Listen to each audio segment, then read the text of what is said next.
Rádio Bandeirantes. Vamos conversar com o advogado Leonardo Pantaleão, que é professor do Complexo Jurídico Damásio de Jesus. O que é esse Complexo Jurídico Damásio de Jesus, doutor Leonardo Pantaleão? Vamos começar por aí. Zé Paulo, é um prazer falar com você, Agostinho, e a todos os seus ouvintes. O Complexo Jurídico Damásio de Jesus é uma instituição já bastante conhecida na atividade preparatória para concursos públicos na área do direito, né? Então, a preparação para concursos na carreira de magistrados, ministérios públicos, delegados de polícia, tanto na área estadual quanto federal. O senhor é professor da PUC? Não, eu, na realidade, hoje não dou, eu já dei aula na PUC, hoje estou afastado da PUC especificamente, mas já lecionei lá sim também. E trabalhando como advogado nas áreas civil e criminal ou mais na área criminal hoje? Não, atualmente mais na área criminal, viu, Zé Paulo? Então vamos falar do sequestro relâmpago, as contradições da lei. Esse é o assunto que nos leva a essa entrevista com o doutor Leonardo Pantaleão. O que o senhor acha que está errado nessa lei do sequestro relâmpago? Era preciso ter uma lei para tipificar esse tipo de crime ou o nosso Código Penal já contempla isso?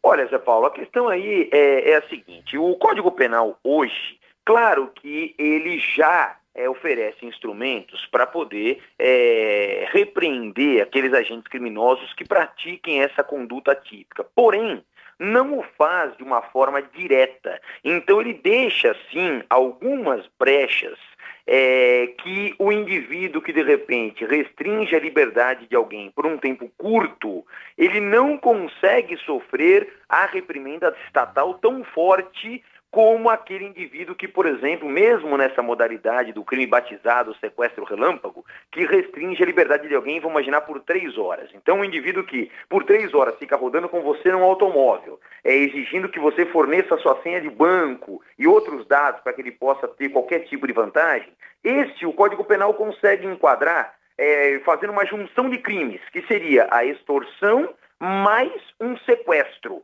Tá certo? Quer dizer, o Código Penal conseguiria dar essa resposta. Por outro lado, aquele indivíduo que pega a vítima e não fica com a vítima durante um tempo relevante, fica com a vítima, por exemplo, 15 minutos, 20 minutos, meia hora, esse já não conseguiria sofrer tecnicamente a represália na modalidade de sequestro. Ele responderia somente pelo crime de extorsão nessa situação. Então essa legislação, que é fruto de um projeto de lei que tramita desde 2004, vem para tentar suprir essa lacuna que hoje, sem dúvida alguma, existe no Código Penal.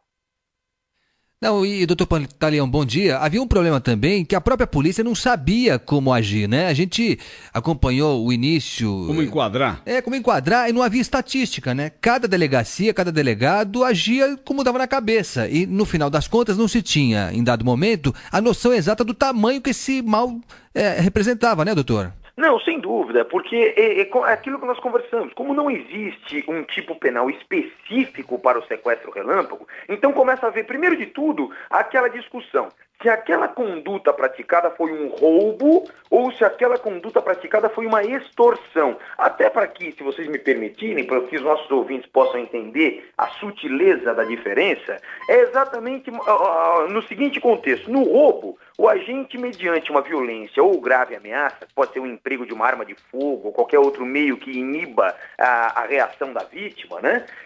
No roubo, agente criminoso, atua de forma a subtrair o bem que ele está interessado em agregar ao seu patrimônio ou de terceiro.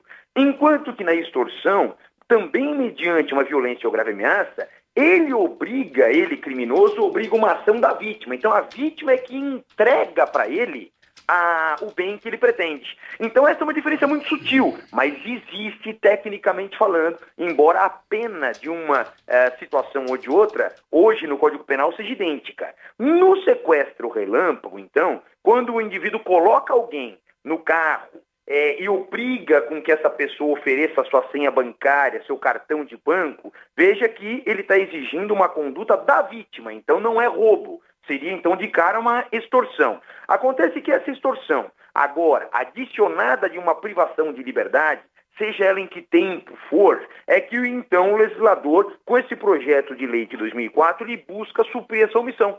Porque isso não existe realmente no Código Penal. E existe essa ideia, inclusive com uma pena bastante severa. A pena hoje, para essa conduta, de acordo com a proposta legislativa, é uma pena que vai de 6 a 12 anos de prisão. Na prática, quanto tempo o cidadão fica preso com essa pena tão rigorosa, doutor Pois Pantaleão? é interessante. Aí você tem aquelas condições de progressão de pena, que aí ele pode cumprir 1/6 da pena e conseguir o benefício para sair do regime fechado para o semiaberto. Aí você tem aquelas outras regras do direito penal, né? Quer dizer que um condenado a 6 anos, com 1 ano ele já pode se beneficiar? Se ele não for reincidente, se for uma pessoa que tenha lá aquelas características ou as circunstâncias judiciais favoráveis, como primário, bons antecedentes, residência fixa, aquela questão toda do Código Penal, aí com 1/6 ele já pode realmente sofrer uma benesse no sentido de obter a progressão de regime, exceto nos casos de crime hediondo, né? Que aí o tempo de progressão aumenta um pouquinho, ele tem que cumprir 2/5 da pena para poder progredir o regime. Mas nos crimes que não são considerados hediondos, com 1/6 tem a progressão. Agora, há quem questione, né, se o resultado será positivo ou não, né? Eu estou lendo aqui, por exemplo, o depoimento do presidente nacional da Ordem dos Advogados do Brasil, César Brito, que diz que não vai dar resultado, não. Para ele, não se combate a violência só aumentando a pena, né, ou modificando a tipificação, que foi o que aconteceu nesse caso. Aliás, essa é uma questão recorrente, né, doutor? Teve a dos crimes hediondos também com esse mesmo tipo de argumento. Né? Exatamente. Há quem diga, eu não sei em que medida isso se justifica ou não, doutor, que quando você aumenta a pena, o criminoso que parte para a ação, ele parte com outro espírito, do tudo ou nada. Né? Então ele sabe que se ele for preso, ele vai pegar 12 anos de cadeia, ou pode pegar 2 anos de cadeia, então ele entraria com outro ânimo na ação. Isso faz algum sentido, doutor? Não, isso faz. Essa questão da dosimetria da pena é algo também que eu comungo da mesma opinião. Esse caso, por exemplo, da nova legislação do sequestro relâmpago, que seria o caso de, eventualmente, caso ela venha a ser sancionada pelo presidente da República, a pena pode chegar até 30 anos de prisão, caso a vítima venha morrer durante essa conduta criminosa, ou pode chegar a 24 anos de prisão, caso ela venha sofrer uma lesão corporal de natureza grave e daí por diante. Então o rigor é realmente sério em termos dessa proposta legislativa. Por outro lado, eu comungo realmente dessa opinião de que a majoração da pena por si só não diminui a criminalidade em hipótese alguma. Eu entendo que o que diminui a criminalidade é a certeza da punição. É um contexto completamente diferente do que simplesmente aumentar a pena. A gente pode colocar uma pena aqui, uma pena de 100 anos, mas se continuarmos, infelizmente, com as estatísticas muito baixas que nós temos nos distritos policiais do Brasil inteiro, de elucidação dos crimes, de boletins que são registrados e que são de autoria desconhecida, é muito pequeno. Então, quer dizer, hoje é aquilo que eu brinco sempre. Hoje, na nossa atual estrutura, o criminoso tem que ser muito azarado para ser preso. Essa é a verdade.